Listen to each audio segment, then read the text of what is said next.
네, 디모데 전후서 강해로 함께 말씀을 살펴보고 있습니다. 오늘 8번째 시간, 그리스도 예수의 좋은 일꾼이라는 제목의 말씀 가지고 디모데전서 4장 6절부터 16절까지 하나님 말씀 선포하도록 하겠습니다. 우리가 지난 시간에 이 성경이 지금 이야기하고 있는 배교의 시대가 있을 것이다.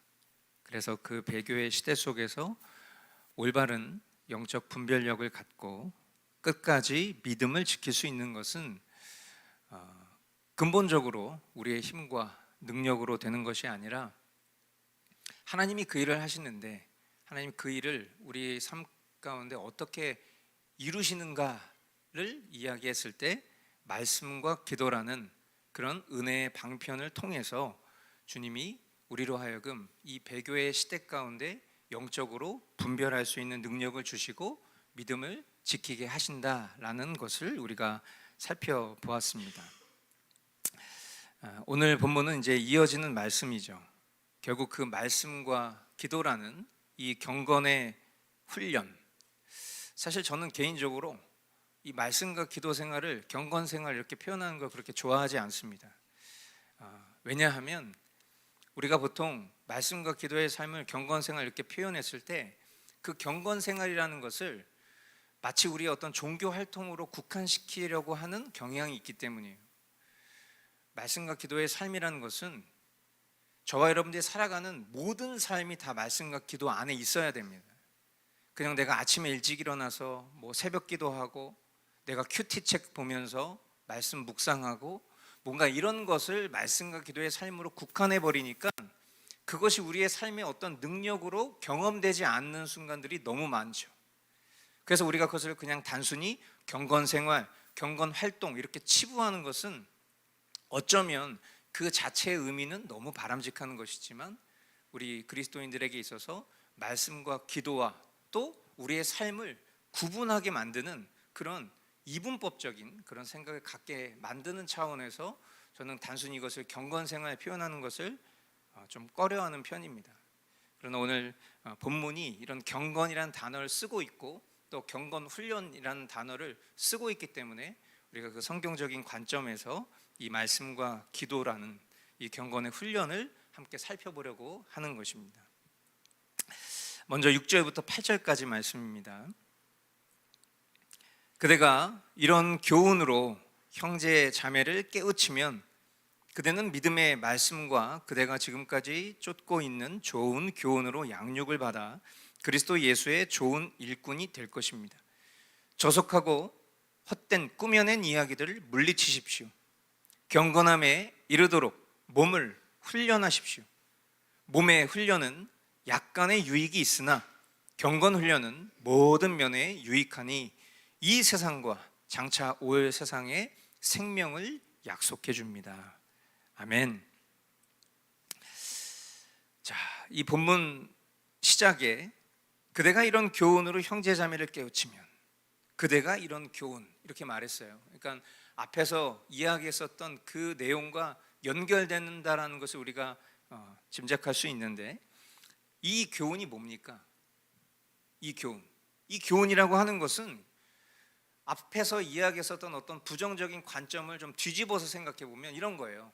결국 우리가 살아가는 삶 속에서 어떤 인본주의적 관점에서 성경을 해석하면서 그것을 성경적이라고 가르치는 것이 아니라 성경이 말씀하고 있는 것을 올바르게 기준 삼고 그것을 가르치는 것, 그것이 바로 여기서 얘기하는 교훈의 방향을 이야기하는 것입니다. 그러니까 결국 우리가 살아가면서 교회 다니는 교인들 중에는 자기가 편한 대로 성경을 해석하고 그리고 그것이 하나님의 말씀인 것처럼 인식하려고 하는 사람들도 성경적이다라는 표현 씁니다. 그리고 성경을 올곧게 믿고 그리고 그 말씀이 우리의 삶의 순종으로 연결되는 것이 때론 버거워도, 그러나 하나님 말씀이 이렇게 말씀하셨으니 내가 그 순종을 위해서, 온전한 순종을 위해서 그 말씀을 바꾸지 않고 그 말씀 희석하지 않고 성경으로 살아갈 거야 라고 결단하는 사람들도 성경적이라는 표현을 써요. 그러니까 사실은 성경적이라는 표현은 다채롭게 우리에게 정의될 수 있지만, 그러나 분명한 것, 여기서 말하는 이런 교훈이라고 말하는 것은 성경이 말씀하고 있는 대로 그것을 올바르게 기준 삼고 그것을 가르치면 성도는 반드시 무엇이 될 수 있다? 그리스도 예수의 좋은 일꾼이 될 수 있다라고 말씀하고 있습니다. 그러나 우리가 여기서 또 하나 간과하지 말아야 될 것은, 그리스도 예수의 좋은 일꾼은 자동으로 되는 것이 아닙니다. 성경은 우리의 삶에서 두 가지 방향의 실천적 노력이 반드시 필요하다는 것을 말씀하고 있습니다. 첫 번째, 저속하고 헛된 꾸며낸 이야기들을 물리치는 것. 그리고 두 번째, 경건함에 이르도록 몸을 훈련하는 그런 방향의 공격과 수비 같은 그런 표현을 쓰고 있다는 것이죠. 그렇다면 먼저 첫 번째, 저속하고 헛된 꾸며낸 이야기는 무엇일까? 물론 이것을 다채롭게 생각해 볼 수 있을 것입니다. 이 성경이 쓰여진 어떤 시대적인 관점에서 그때의 저속하고 헛된 대중적인 이야기들이 있을 수도 있고요. 그리고 지금 우리가 이 본문을 읽으면서 살아 역사하시는 하나님께서 오늘을 살아가는 저와 여러분 된 이 신자들에게도 지금 우리 시대의 저속하고 헛된 꾸며낸 이야기를 당연히 경계하라는 차원에서 말씀하실 것입니다. 그럼 우리가 결국 경계하는 저속하고 헛된 이야기를 어떻게 귀결 내릴 수 있을까 생각해 보면 계속 우리가 반복적으로 이야기하는 것이지만, 성경의 말씀을 자신의 어떤 죄성을 두둔하는 일에 사용하든지, 또는 성경이 우리에게 분명하게 말씀하고 있음에도 불구하고 그것을 비껴가고 싶어 한다든지, 어떤 세속적인 가치에 하나님의 말씀을 끼워 맞춰서 그렇게 편승하려고 하는, 결국 이 모든 것들을 하나로 귀결하자면 결국 인본주의적 해석, 이렇게 모이게 될 것입니다. 그러니까 저속하고 헛된 이야기가 무엇이냐? 결국 신본주의가 아니라 하나님 중심으로 살아가도록 가르치는 말씀이 아니라 인본주의, 사람이 중심이 된, 내가 주인 된, 결국 이 모든 근원이 어디서부터 출발했습니까? 에덴 동산으로부터 시작한 거 아니에요.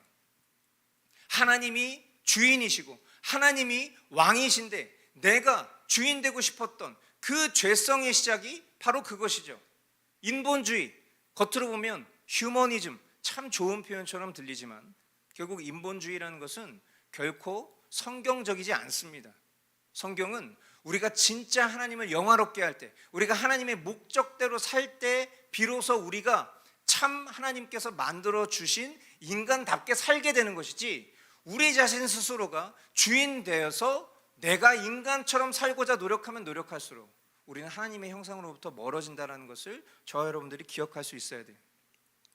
이런 인류의 첫사람 아담 때부터 그랬고, 구약과 신약의 모든 역사가 그것을 증명하고 있고, 우리 역시도 살아가면서 때때로 이와 같은 잘못을 알게 모르게 하고 있습니다. 저와 여러분들이 바른 말씀과 교리를 들어도 우리 안에 내주하시는 성령님께서 저와 여러분들의 닫힌 눈을 열어주지 아니하시고 우리의 마음을 주장하지 않으시면 우리는 결코 이 저속하고 헛된 꾸며낸 이야기 절대 스스로 물리칠 수 없을 것입니다. 그러므로 항상 우리가 말씀과 기도의 삶을 살아갈 때에 우리는 성령님께 간구해야 돼요. 말씀을 내 뜻과 어떤 세상의 가치로 보지 않도록 인도해 주십시오. 허락하신 이 은혜의 방편을 헛되이 사용하는 것이 아니라 올바르고 유효하게 사용하며 바르게 깨닫는 은혜를 허락해 주십시오. 우리 그렇게 기도하면서 말씀과 기도의 삶을 살아야 될 줄 믿습니다.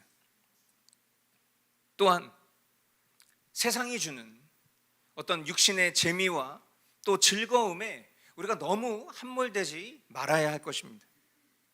믿음의 선진들이 살았던 과거보다 우리가 살아가고 있는 지금 현재는 분명 육신의 쾌락이 압도적으로 넘쳐나는 시대예요. 계시록 14장 11절,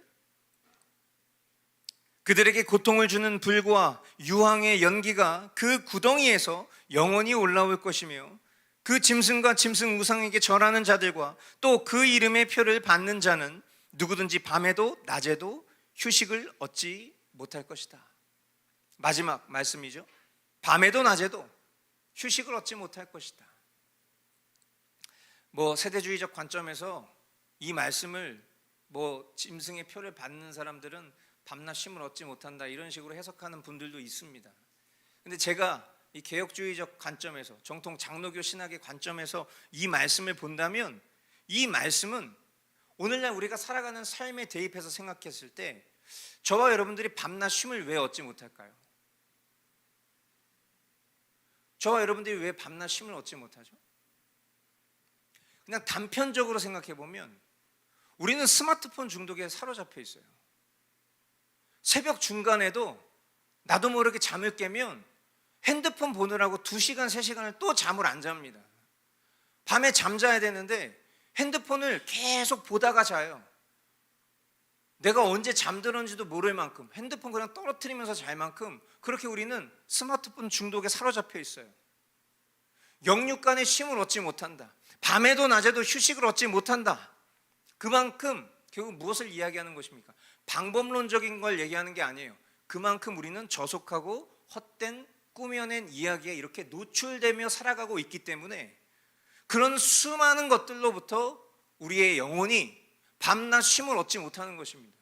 그것이 마지막 때 배교의 시대 가운데 참된 신자들이 경계해야 될 삶의 모습이라는 것을 지금 우리는 알아차릴 수 있어야 돼요. 그러므로 이 역시도 마찬가지죠. 스스로 절제할 수 있는 기준이 없어요. 구체적인 행동 양식이 없어요. 그러면서 주님, 참된 안식을 원합니다. 그러면서 핸드폰 계속 보고 있는 거예요. 여러분, 주님이 잘못된 게 아니에요. 내가 내 의지를 발동하지 않고 있습니다. 하나님이 우리에게 분명하게 말씀해 주고 계신 그런 중요한 말씀이 있고 그 말씀을 우리가 실제로 살아가야 될 행동 강령들이 있어야 되는데 우리는 행동 강령을 따르지 않아요. 적게 먹으면 살 빠지고 많이 먹으면 살찐다는 거 누구나 알아요. 그런데 계속 먹습니다. 그러면서 왜 살이 안 빠지지라고 얘기해요. 미련한 거예요. 하나님 우리에게 말씀하고 계신데 밤낮 쉼을 얻지 못한다고 말씀하고 계신데 왜 저는 편안하지 않죠? 왜 저는 안식에 거하고 있지 못하죠? 라고 툴툴거리지만 실제 그 사람이 살아가는 삶이 전혀 바뀌고 있지 않다는 거예요. 허황되고 헛된 이야기를 계속 듣습니다. 믿음은 무엇에서 난다고 그랬죠? 들음에서 난다고 그랬죠. 우리가 하나님의 말씀보다 더 많이 듣고 있는 세상의 정보와 소리는 결국 저와 여러분들의 믿음을 좌지우지할 근간이 되는 것입니다. 그리고 이것은 무엇과 연결되느냐? 두 번째, 경건함에 이르도록 몸으로 훈련해라 라는 말씀하고 연결되죠. 경건이 뭡니까? 경건. 제가 서두에도 그냥 단순히 큐티하는 거, 새벽 기도하는 거 이런 걸 경건 생활로 국한하지 말자라고 말씀드린 이유가 바로 여기 있어요. 경건이라는 것은 하나님을 알고 하나님을 경외하며 그 하나님을 믿고 섬기는 삶 모든 것을 경건이라고 말하는 거예요. 한마디로 경건은 하나님 앞에서 사는 것입니다. 코람데오에서 결국 그것이 경건인 거예요. 저와 여러분들 가운데 이 경건의 정의를 누구도 관념적으로는 부정할 사람이 없다고 생각합니다. 하지만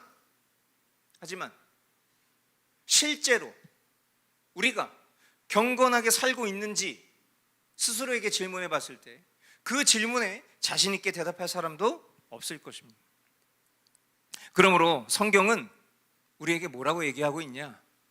훈련하라 이렇게 말하고 있어요. 지식적인 동의에 머무르는 것으로 충분하다고 말하고 있지 않고 그 지식을 가졌다면 그 지식으로 훈련해라. 한마디로 믿음의 실제를 살아라 라는 것을 우리에게 요구하고 있는 것입니다. 이것은 구체적인 우리의 행동 강령을 요구하는 것입니다. 그냥 지식적으로 알고 있는 것, 내가 깨닫고 있는 것으로만 멈추는 것이 아니라 그 내가 알게 된 지식을 통해서 어떻게 하면 그럼 이 지식이 나의 삶의 실제가 될 수 있을지를 행동으로 훈련하라는 것을 성경은 말하고 있어요. 그것이 그리스도 예수의 좋은 일꾼이 되는 것입니다. 어떤 노력을 통해서, 훈련을 통해서 변화를 경험해 본 사람들은 압니다. 생각만 하고 말만 하는 것이 나를 바꾸지 못한다는 것을 경험해 본 사람은 알아요. 여러분, 제가 오랜만에 정장을 입었습니다. 제가 이 정장을 제 몸에 딱 맞춰서 산 거예요. 근데 지금 오늘 아침에 이 정장을 입을 때 바지가 이만큼 남습니다. 옷 품이 이만큼씩 벌어져요. 제가 80kg일 때 이걸 샀는데 오늘 아침에 69kg예요. 제가 11kg 감량을 하고 있는 중입니다. 몸에 훈련을 하고 있는 중이기 때문에 그렇습니다. 다시 돌아갈 겁니다, 원래대로. 근데 제가 이 11kg를 감량하고 있는 이 훈련을 경험해 보면서 그런 생각을 했어요. 원래 제가 예전에 굉장히 말랐었거든요. 우리 하준이처럼 아주 마른 체형이었어요. 그런데 제가 열심히 운동을 해서 근육을 키우고 몸을 만들었더니 저희 어머니가 어느 날 그런 말씀을 하시는 거예요. 야, 너는 뭘 해도 하겠다. 그 얘기가 안 해. 몸을 스스로 바꾸는 훈련을 하는 그런 훈련을 통해서 뭘 해도 하나는 하겠다라는 말씀을 하신 거죠. 다시 거꾸로 감량을 하고 있습니다. 저는 그런 생각을 합니다. 제가 하고 있는 이 운동이 단순히 그냥 다른 사람들에게 보기 좋은 그런 모양을 보여주기 위한 목적으로 운동을 하고 있지 않아요.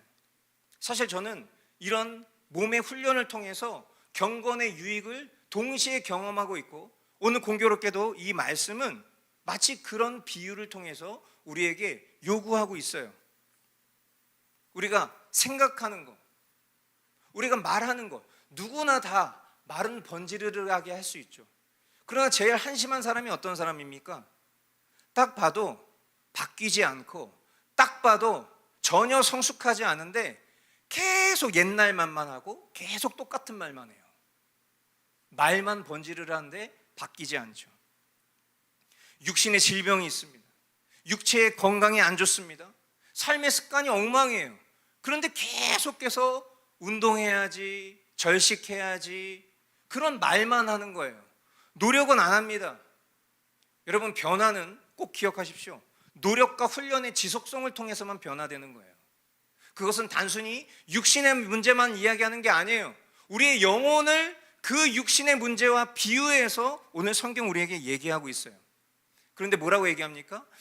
육신의 변화도, 육신의 성장도, 육신의 훈련도 유익한데 그것과는 비교할 수 없을 만큼 경건의 훈련은 우리 심령 가운데 유익을 준다라고 얘기를 하고 있다는 거예요. 이 또한 우리가 모르지 않죠.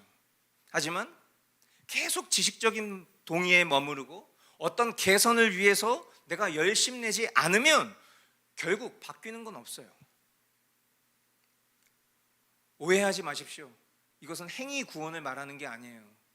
이미 구원받은 신자에게 요구된 믿음의 성숙과 성장을 말하고 있는 것입니다. 열심내서 천국 가야지, 그게 아니라 이미 천국 백성된 우리에게 하나님께서 이 땅을 살아가는 그 삶의 방향을 얘기하고 계신 거예요. 계속해서 우리는 행동해야 됩니다. 경건함에 이르도록 몸을 훈련해야 됩니다. 우리의 영육 간의 강건함을 위해서 우리는 하나님의 말씀과 기도의 삶을 온전히 살아야 돼요.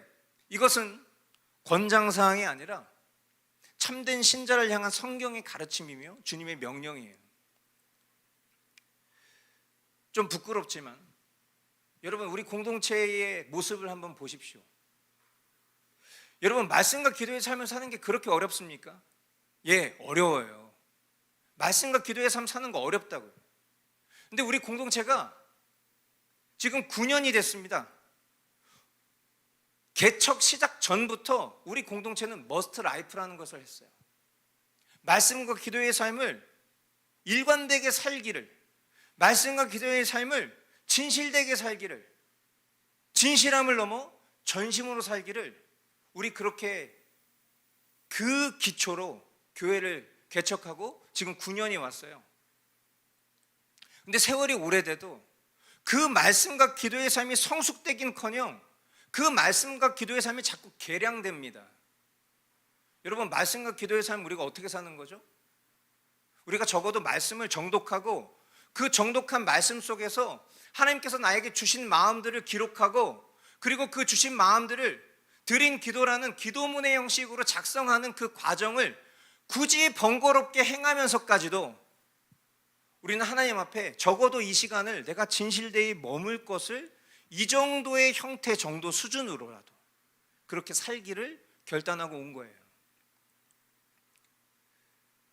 신앙생활 오래 됐는데 매일매일 말씀 보는 것도 아직도 바뀌지 않는 성도들이 많습니다. 말씀 보는 방식도 어느 순간 다 자기 마음대로 봅니다. 질서도 없고 기준도 없어요. 그러면서 머리는 커졌어요. 여러분, 경건함에 이르도록 무슨 훈련을 하고 있습니까? 우리가 신앙생활하면서 어떤 성숙의 열매가 우리 삶에 보이고 있습니까? 전인격적으로 여러분이 살아가는 삶의 자리에서 여러분 좋은 그리스도인으로 잘 살고 계십니까?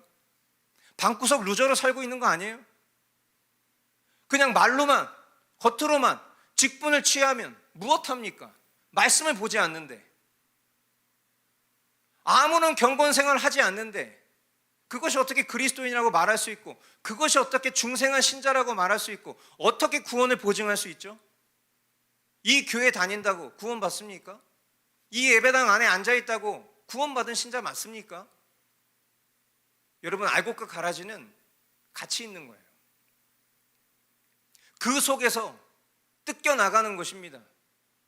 누구도 우리의 구원을 보장해 주지 않아요. 누구도 우리의 경건을 대신해 주지 않아요. 요즘 AI가 발달해서 내 생각과 마음도 대신 써주고 읊어주는 그런 시대를 살고 있어도 적어도 말씀과 기도만큼은 우리가 하나님 앞에 머물러야 될 실제입니다. 아무리 바빠도 스마트폰 볼 거 다 보고 놀 거 다 놀고 카페 갈 거 다 가고 밥 먹을 거 다 먹고 잠잘 거 다 자는데 왜 말씀과 기도의 삶을 살지 못합니까?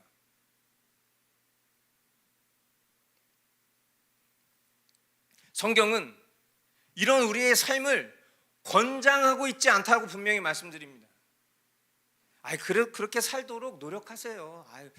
힘들어도 뭐 어쩔 수 없죠 뭐. 그렇게 얘기하고 있지 않아요. 성경은 이것을 명확하게 명령하고 있어요. 이것이 저와 여러분들이 살아가야 되는 삶의 실제인 것입니다. 그러면 여러분, 오늘 이 설교를 통해서 여러분들이 결단하셔야 될 것은 기초로 돌아오십시오. 백투 베이직, 가장 기본으로 돌아오십시오. 그리고 교만한 여러분들의 심령을 꺾으시기 바랍니다. 하나님의 말씀 앞에 다루심을 받기 원합니다. 에베소서 4장 13절로 15절, 21절, 24절을 이렇게 말합니다. 그리하여 우리 모두가 하나님의 아들을 믿는 일과 아는 일에 하나가 되고 온전한 사람이 되어서 그리스도의 충만하심의 경지에까지 다다르게 됩니다. 우리는 이 이상 더 어린아이로 있어서는 안 됩니다. 우리는 인간의 속임수나 간교한 술수에 빠져서 온갖 교훈의 풍조에 흔들리거나 이리저리 밀려다니지 말아야 합니다. 우리는 사랑으로 진리를 말하고 살면서 모든 면에서 자라나서 머리가 되시는 그리스도에게까지 다다라야 합니다. 여러분이 예수 안에 있는 진리대로 그분에 관해서 듣고 또 그분 안에서 가르침을 받았다면 여러분은 지난날의 생활 방식대로 허망한 욕정을 따라 살다가 썩어 없어질 그 옛사람을 벗어버리고 마음의 영을 새롭게 하여 하나님의 형상을 따라 참 의로움과 참 거룩함으로 지으심을 받은 새 사람을 입으십시오. 아멘. 여러분, 모든 말씀은 다 똑같은 얘기를 하고 있습니다. 어떤 말씀 다른 얘기를 하고 있지 않아요. 똑같은 얘기를 하고 있어요. 지금 이 에베소서 말씀도 뭐라고 얘기하고 있습니까? 우리 모두가 하나님의 아들을 믿는 일과 아는 일. 여러분, 믿는 일과 아는 일이 뭐예요 도대체? 그것이 지금 우리가 신앙하고 있는 그 신앙생활의 전부를 표현하고 있는 것 아닙니까? 어떻게 믿을 수 있어요? 믿음은 들음에서 난다고 했죠. 하나님의 말씀 앞에 서 있지 않으면 우리는 믿을 수가 없습니다. 어떻게 우리가 하나님을 압니까? 성경을 보지 않고 어떻게 하나님을 아냔 말이에요. 그 믿는 일과 아는 일이 하나가 되어서, 아유, 저 성경 많이 봤어요. 그동안 저 신앙생활 30년 했습니다. 40년 했습니다. 아니, 맨날 그동안 했던 게 신앙생활인데 뭘 새롭게 뭘 더 할 게 뭐 있습니까? 여러분, 그렇게 얘기하고 그렇게 말하지 않아도 혹시 속으로 그렇게 생각하고 살고 있다면 여러분, 그것은 참된 신자가 아닙니다. 성경 뭐라고 얘기하고 있어요? 그렇게 하나가 되고 온전한 사람이 되어서 그리스도의 충만하심의 경지에까지 다다르게 된다는 거예요. 여러분, 그렇게 말하는 사람은 무슨 말하는 사람이냐? 난 이미 다 다다랐어요. 난 이미 그리스도께로 다 다다른 사람이에요 라고 말하고 있는 격이에요. 여러분, 우리는 예수 그리스도를 만나는 그날까지, 주님 다시 오시는 그날까지 우린 계속해서 성화되어져 갈 수밖에 없는 존재입니다. 절대로 우리가 살아가는 삶 속에 완전 성화를 이룰 수가 없어요. 영화의 몸을 입을 수가 없다고요. 그 얘기인 즉슨 우린 주님 만나는 그날까지 늘 연약하고 부족할 거예요. 근데 진짜 연약하고 부족한 걸 스스로 깨달은 사람이라면 여러분, 절대로 그런 말 못합니다. 절대로 그런 생각 못합니다. 여러분, 저도 가끔 사탄의 속임을 받습니다. 아유, 난 목사니까. 아유, 난 설교 준비해야지. 아유, 무슨 뭐 말씀과 기도하는 성도들이나 하는 거고. 아유, 난 목사니까 나는 그냥 말씀과 기도해서 좀 배제된 삶을 살고 싶어. 아유, 뭐 성도들 기도하는 거 뭐 맨날 기도하는데 뭘 굳이 거기다가 아멘 쓸 이유 뭐 있어? 여러분, 어느 날 저희 어떤 교우가 저에게 그러시더라고요. 목사님, 근데 목사님은 왜 기도문에 아멘 안 하세요? 할 말이 없는 거예요. 그냥 했다 친 거예요. 나는 했으니까. 근데 그 아멘이라는 그 행위를 행하지 않은 것 자체도 분명 우리가 함께 신앙하는 공동체성 안에서도 매우 중요한 기준이고 가치가 되는 것인데, 목사님은 권장하는데 목사님이 안 해. 회개했습니다. 그리고 그 뒤로 진실되게 기도하고 그날 아멘 계속 그 이후로 계속했어요. 여러분, 이게 우리를 올무로 감싸는 것입니까? 아니면 우리가 마땅히 살아야 될 삶의 기준인 것입니까? 여러분, 우리가 교회를 왜 다닙니까? 여러분, 이 교회에 우리가 등록 교인이 되려고 하는 이유가 뭡니까? 왜 정교인입니까? 왜 회원이 되려고 하는 것입니까? 그냥 단순히 어떤 뭐 코스트코 회원 같은 겁니까? 아니에요. 교회는 하나님이 우리에게 은혜로 주신 그런 방주와도 같은 곳이에요. 이 교회를 통하지 않고서는 구원이 없습니다. 근데 하나님께서 수많은 교회들이 있지만 그 수많은 교회를 유니버셜 처치, 하나의 교회로 삼으셨어요. 물론 지역적인 로컬 처치로 이렇게 나뉘어져 있지만 모든 교회는 하나입니다. 그러나 그 수많은 교회 중에서 저와 여러분들을 이 교회로 보내셨다면 이 교회의 질서와 이 교회의 가치를 따르지 않는 사람은 굳이 이 교회를 다닐 이유가 없어요. 아무리 머스트 라이프라는 기준을 제시했어도 그 기준을 제시한 저 역시도 그 기준에 동일하게 들어와 있어야 되는 한 몸입니다. 이렇게 하나님을 아는 일과 믿는 일에 하나가 되는 것이 너무 중요한 거예요. 왜? 신앙의 성장은 나 한 사람만 성장된다고 되는 게 아니에요. 왜? 저와 여러분들은 한 몸이니까. 어느 한 부위만 비정상적으로 커지는 몸이 있다고 생각해 보십시오. 그게 가당하기나 합니까? 저와 여러분들 머리 대신 그리스도 안에서 한 몸을 이루고 있는 지체라는 걸 지식으로 다 알고 있잖아요. 그런데 왜 계속해서 나는 성장이 더딜까? 성숙이 더딜까? 여러분, 우리 이거 생각해 볼 수 있어야 돼요. 우리가 하나가 된다는 것은 특출난 우등생이 있고 마치 학교에서 성적 매기듯이 지지부진한 그런 학생이 있는 게 아니에요. 우리 모두는 다 장성한 분량에 이르기까지 함께 자라가야 되는 존재라는 것을 꼭 기억하실 수 있게 되길 바라요. 그래서 성경 뭐라고 얘기하고 있어요? 우리는 더 이상 어린아이로 있어서는 안 된다는 거예요. 신앙의 연수가 많아지면 많아질수록 이건 너무 부끄러운 일이 되는 것입니다. 신앙의 연수가 많아지면 많아질수록 말씀과 기도가 더 전심이 돼야 돼요. 더 일관되어야 돼요. 더 진실해져야 돼요. 그런데 연수는 오래됐는데, 이 교회 개척 멤버인데, 이 교회에서 6년 7년 같이 신앙생활했는데 계속 어린아이의 모습으로 있다면 그게 얼마나 슬픈 일이겠냔 말이에요.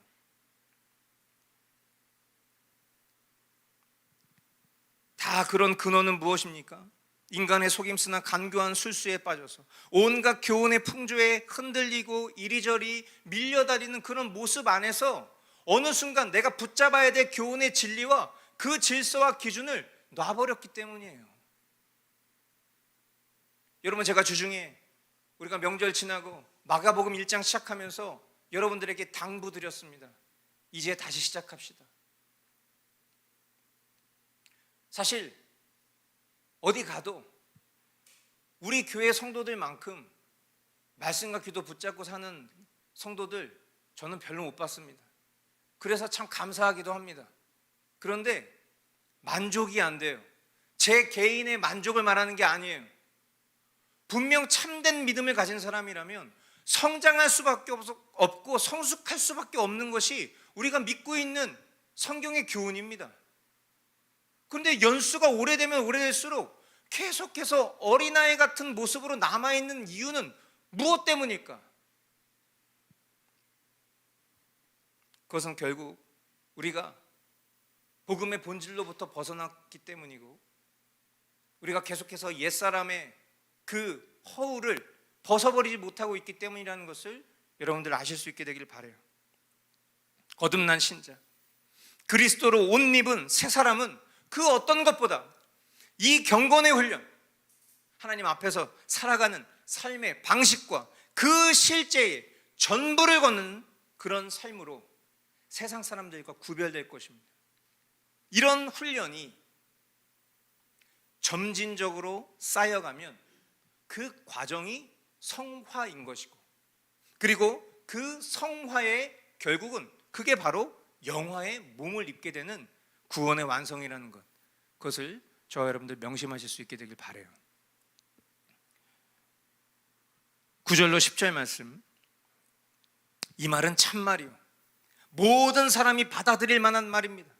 우리가 모든 사람, 특히 믿는 사람의 구주이신 살아계신 하나님께 소망을 두므로 우리는 수고하며 애를 쓰고 있습니다. 아멘. 그러므로 바른 진리를 보수하는 건전한 교회는 성도들로 하여금 오직 이 열심을 내도록 가르치고 권면할 것입니다. 엉뚱한 것에 수고하고 애쓰면 그것은 허무하고 무가치한 일이에요. 무조건적인 열심, 절대로 바른 것 아닙니다. 여러분, 제가 여러분들에게 때론 신앙의 권면할 때에 여러분들이 즉각적으로 열심히 하겠습니다. 여러분, 저는 여러분들이 잘 보여야 될 대상이 아닙니다. 여러분, 교회에 지각하시는 경우도 있죠. 교회에 못 오시는 경우도 있습니다. 어떤 사정 때문에 말씀과 기도의 삶을 제대로 못 살아서 저에게 어떤 권면을 받으실 순간들이 있어요. 근데 여러분들이 자꾸 저에게 목사님 죄송합니다, 목사님 앞으로 잘할게요, 목사님 열심히 할게요. 그럼 제가 맨날 뭐라고 그러죠? 왜 저한테 미안하다고 하십니까? 왜 저한테 죄송하다고 하십니까? 여러분, 저한테 죄송할 일이 아니에요.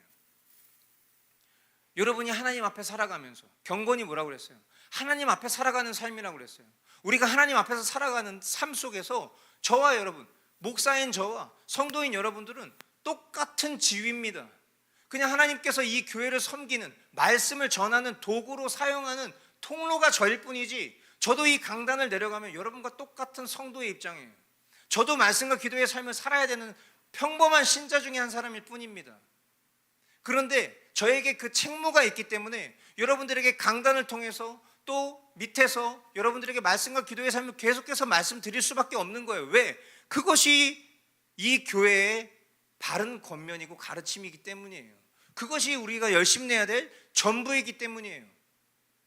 근데 그냥 맹목적으로 열심히 하겠습니다, 죄송합니다. 여러분, 그런 열심과 죄송은 빨리 여러분들이 분별하셔야 돼요. 무엇을 위해 열심히 내야 되는지 여러분들 그것을 꼭 기억하실 수 있게 되길 바라요. 성령님께서 우리 안에 살아 역사하셔서 인도해 주시는 그 성령 충만함 속에서 바른 지식과 바른 열심을 내야 할 줄 믿습니다. 그러면 반드시 성숙이 있고 성장이 있습니다. 반드시. 이것은 제가 여러분들에게 허황되게 선포하는 말이 아니에요. 성경이 우리에게 약속하고 보장하고 있기 때문이에요. 우리가 참된 거듭난 신자라면, 우리 안에 성령님이 살아 역사하신다면 그 사람은 반드시 성숙할 수밖에 없어요. 그런 삶 속에서 보여지는 열매를 통해서 사람들이 그 사람을 봤을 때, 아, 저 사람 하나님의 사람이구나. 그냥 밖에 나가서 뭐 다른 사람한테 환심사고 선한 일하고 봉사하고 그래서 선한 영향력이 아니에요. 우리 안에 살아 역사하시는 하나님이 드러날 수밖에 없는 것입니다. 그 사람의 전인격을 통해서 말이에요. 11절로 13절, 그대는 이것들을 명령하고 가르치십시오. 아무도 그대가 젊다고 해서 그대를 업신여기지 못하게 하십시오. 도리어 그대는 말과 행실과 사랑과 믿음과 순결에 있어서 믿는 이들의 본이 되십시오. 내가 갈 때까지 성경을 읽는 일과 권면하는 일과 가르치는 일에 전념하십시오. 아멘. 또 이 이야기를 안 할 수가 없죠. 오랜 세월 이 교회를 통해서 만나는 모든 교인들에게 저는 말씀과 기도의 삶 외에는 다루지를 않았습니다. 그냥 초지일관 계속 말씀과 기도, 말씀과 기도. 이 교회 뭐 프로그램 없어요? 말씀과 기도. 이 교회 등록교인 되려면 6개월 지났는데 그 사이에 무슨 교육 프로그램 없어요? 아니, 말씀과 기도. 그냥 계속해서 머스트 라이프만 주구장창 외쳐왔어요. 너무나도 당연한 것이라고 여겨지는 그런 삶인데 왜 그걸 주구장창 외칠 수밖에 없습니까? 우리가 그것을 경홀하게 여기기 때문이에요. 여러분 생각해 보세요.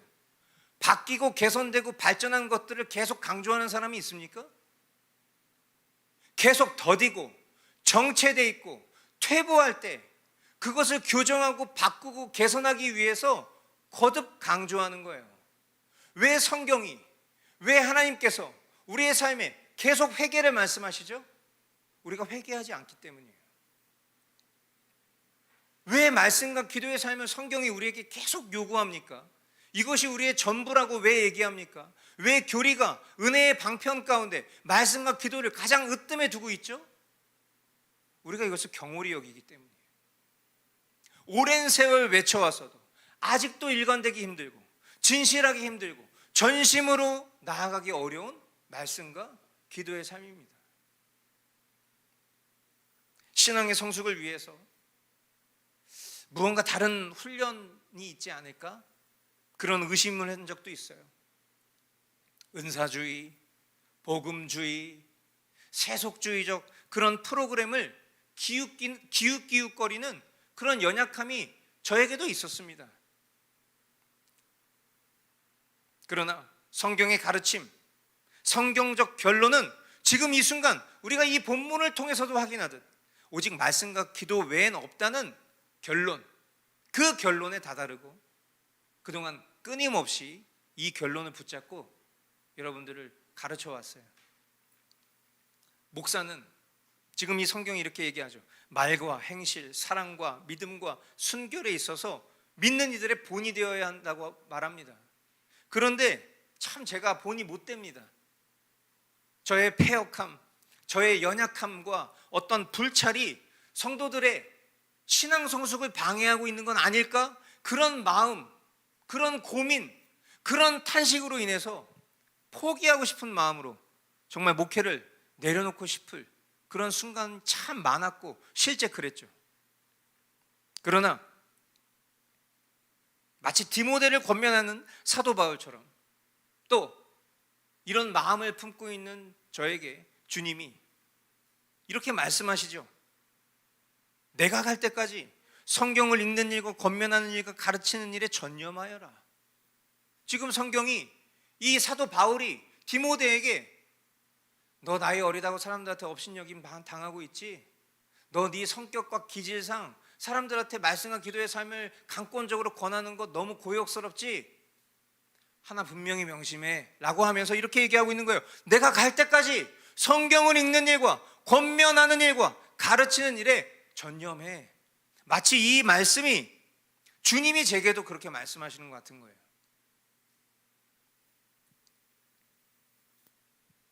14절로 16절, 그대 속에 있는 은사 곧 그대가 장로들의 안수를 받을 때에 예언을 통하여 그대에게 주신 그 은사를 소홀히 여기지 마십시오.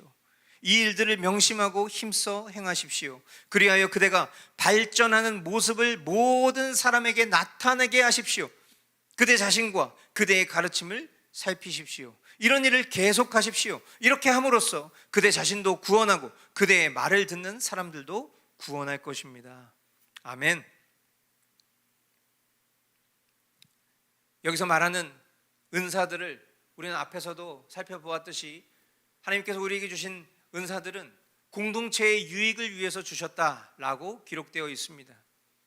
주님이 공동체의 유익을 위해서 주신 여러 가지 많은 은사들을 고린도전서에서 기록하고 있는데, 저는 그 말씀을 읽을 때마다 하나님이 제게 주신 은사들을 조금씩 확인하게 됩니다. 저는 이런 은사가 있는 것 같아요. 지혜의 은사, 지식의 은사, 믿음의 은사, 예언의 은사, 영분별의 은사, 방언의 은사를 가지고 있다고 생각합니다. 여기서 말하는 은사의 이 해석을 또 언급하지는 않겠지만, 이 은사들이 목사가 가지고 있어야 될 은사들이기 때문이에요. 어떤 신비주의적인 것이 아니라 이 모든 것들이 결국 말씀을 바르게 분별하고 가르쳐야 하는 목사에게 하나님이 주실 수밖에 없는 은사이기 때문입니다. 그리고 무엇보다 중요한 것은 사역자는 발전하는 모습을 보여줘야 한다라고 성경은 명령하고 있어요. 그래서 가끔 어떤 이것을 인본주의 이렇게 표현하면 너무 정없어 보이긴 하지만, 그냥 인간적으로 우리가 어떤 사람을 위로할 때, 격려할 때, 목회자가 서로 목회자들에게, 또 목회자가 성도에게, 성도가 또 반대로 목회자에게, 성도가 성도에게, 우리가 그런 식으로 많이 얘기하죠. 우리는 연약한 사람이고, 우리가 어떻게 완벽할 수 있어요? 완벽할 수 없는 존재고, 주님은 우리를 있는 모습 그대로 사랑하시는 분이시니까 그렇게 살아도 괜찮아요. 우리 이렇게 말할 때 있어요. 그렇죠? 하지만 우리가 연약하고 완벽하지 않고 하나님을 대적하는 죄인이라는 건 주님이 더 잘 아세요. 우리가 굳이 그렇게 얘기하지 않아도 주님이 더 잘 아십니다. 더 나아가서 주님은 우리가 아직 죄인 되었을 때, 우리가 아직 연약할 때에, 우리가 하나님을 대적하는 그런 죄인임에도 불구하고 아들 예수 그리스도를 전부로 내어주시기까지 우리를 향한 하나님의 사랑을 확증하셨다라고 성경은 얘기하고 있어요. 그게 누굽니까? 그게 바로 구원받은 신자예요. 저와 여러분들이 우리가 잘나서, 우리가 뭔가 노력해서, 우리가 뭔가 열심히 내서 최선을 다해서 구원을 쟁취한 게 아니라, 우리는 늘 하나님 대적하고, 우리는 늘 하나님을 업신여기고, 우리는 늘 연약하고, 우리는 늘 패역했는데 하나님의 은혜로 우리를 선택해 주셨어요. 우리의 자격과 상관없이, 우리의 어떠함과 상관없이 우리를 하나님의 자녀 삼아 주셨다고요. 그리고 그렇게 자녀 삼아 주신 우리에게 하나님은 이제 하나님의 자녀답게 살라고 얘기하고 계세요. 성경은 그런 택함받은 신자에게 믿음의 성숙과 성장, 발전하는 모습을 요구하고 있습니다. 이것을 분별해서 가르치는 것 너무 중요한 일입니다. 어쩌면 계속 그렇게 살아도 돼요. 때가 되면 다 알아서 돼요. 주님이 그렇게 하세요. 여러분, 이거 저속하고 헛된 가르침이에요. 이게 인간적으로는 좋을 수도 있죠. 그런데 보십시오. 여러분, 그렇게 10년, 20년이 지났습니다. 여러분, 한번 우리의 모습을 보세요. 그것이 우리에게 도움이 되는 말입니까?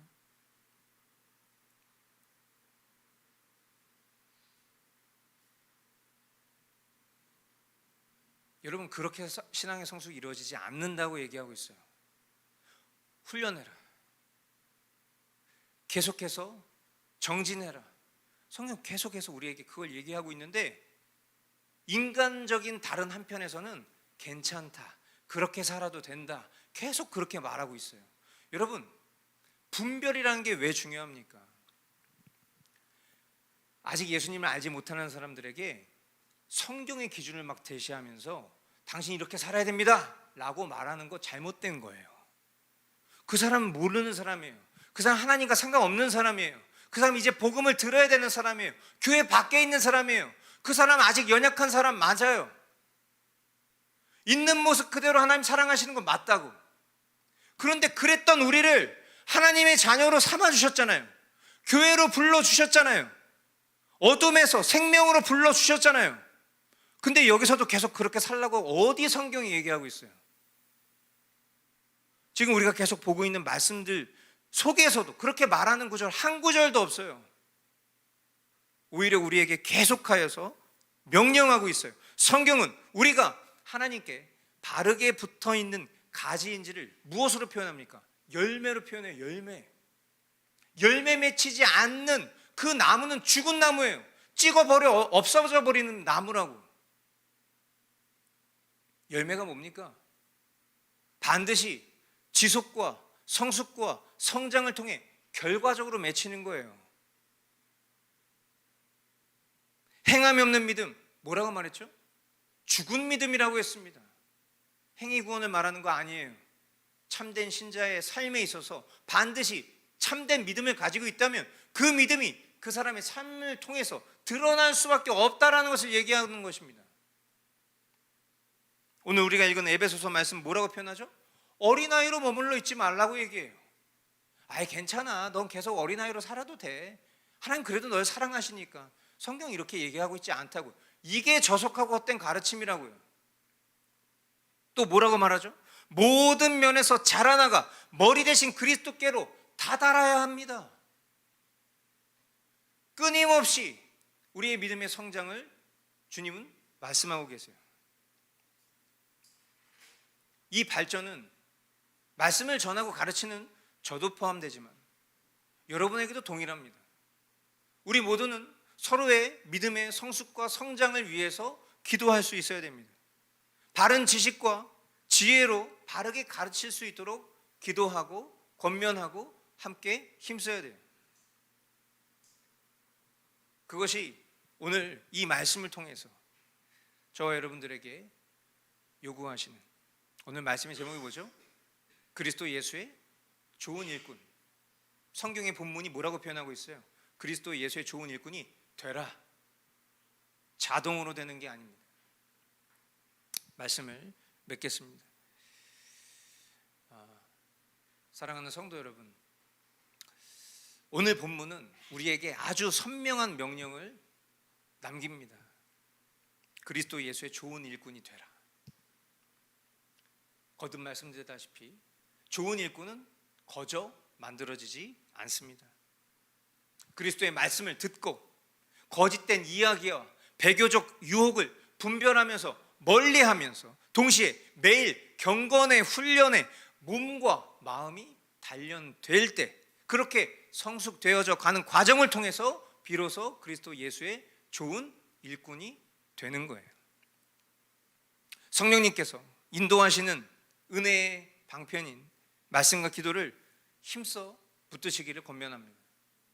그리고 지식에만 머무르지 마시고 실제로 변화와 성숙, 성장의 열매를 맺으실 수 있게 되기를 축복합니다. 그리고 이 길을 결코 중단하지 마십시오. 그리고 제발 부탁드립니다. 여러분, 다른 사람한테 기준 삼지 마세요. 제가 언젠가 설교의 제목으로 썼었던 표현인데, 나나 잘하자. 자꾸 다른 사람한테 뭐라고 하지 마세요. 지금 우리가 변해야 돼요. 내가 바뀌어야 돼요. 내가 바뀌지 않는데 자꾸만 바뀌지 않는 그 사람이 다른 사람을 자꾸 지적하는 거 꼴불견이에요. 우리가 신앙의 꼴불견이 되지 않았으면 좋겠습니다. 먼저는 우리가 회개하고, 나 자신이 회개하고, 내가 주님 앞에 돌이켜야 될 것이 무엇인지를 오늘 이 말씀을 통해서 성령께서 충분히 저와 여러분들에게 조명해 주셨다고 생각합니다. 성숙과 변화, 그리고 열매는 단 한 번의 결단이 아니라 매일 말씀과 기도로, 사랑과 믿음과 순결로 지속될 때 비로소 맺어지는 하나님의 선물입니다. 저도 참 연약한 사람이에요. 그러나 주님이 맡기신 은사와 직분을 소홀히 여기지 않고 말씀과 기도로 성장하는 모습을 여러분과 하나님 앞에 보여드리겠습니다. 여러분도 이런 저를 보시고 또 서로 지체된 이들을 보시면서 함께 믿음 안에서 자라가는 그런 공동체 될 수 있기를 바랍니다. 그때 비로소 우리의 삶이, 우리 교회가 하나님의 구원의 통로가 되고 우리가 지금 이 강해의 주제처럼 믿음의 바통을 전수할 수 있는 그런 하나님의 사람들 될 수 있을 줄 믿습니다. 그렇게 행하실 우리 주님만 기대합니다. 기도하겠습니다.